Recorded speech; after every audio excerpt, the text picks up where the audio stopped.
thought today was a good day. The guys came out, thought they had a good spirit.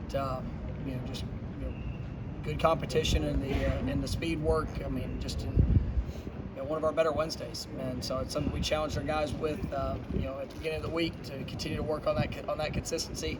It wasn't perfect. I mean, there's still some things that we have to get cleaned up. I mean, introducing some third down, red zone. Just thoughts, but I thought our guys did a nice job in the way that they approach the work. It's been a little bit of a challenging week. We've had some guys that have been out of practice. Some bugs that are going through. Just it's one of those things been on the college campus. But I think even when guys haven't been feeling it, maybe 100%. They've come out and they've worked hard. They've hydrated. They've been doing the things necessary to go out there and play at a high level here and how we prepare. So really proud of the mindset and the developing growth that I'm seeing from this team as they're working through. Mike, Renardo Green is someone who's dealt with injuries on and off since last year, I guess. How is he doing, and if he's able to get back in the lineup, what would that mean for you guys? Yeah, he's coming along. He's one of those guys. Like we talked about with Emmett and Leonard. It's been a challenge. There's he's played early. Had a couple setbacks. Really wanted to make sure that when we got him back, that he was going to be there to stay really. And he's worked really hard these last few weeks. I think he's going to be available this week. It was good to see him, the way he's practiced. Probably going to be a limited rep count, but still just getting him back out there, being active. It seems like he's having a good week, and I like what I'm seeing.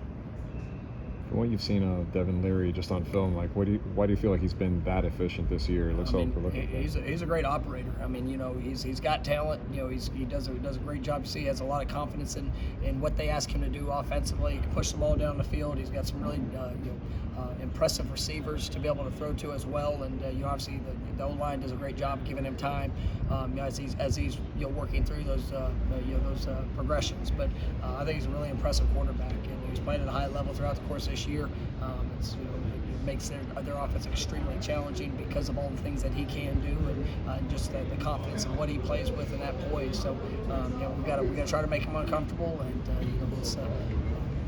it's been a challenge for teams to be able to do that. But he's an impressive quarterback.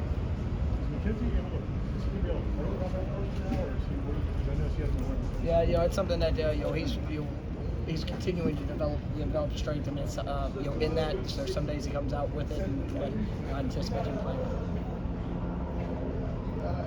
Everyone talks about developing an identity. Coach Dave Doran said that he sees that things have sort of taken place and settled. You guys, without even having that identity, when it becomes a sort of chess match as a team, seeing what you guys are doing, how do you guys continue to mix things up? Yeah, I mean, I think when coaches talk about identity, it's really just that the mindset and the approach to. I mean, every week's going to be a little bit different. You go through the last however many weeks we've had, and each game has its own flair to it. But the identity is you want to be a team that plays discipline, that plays tough.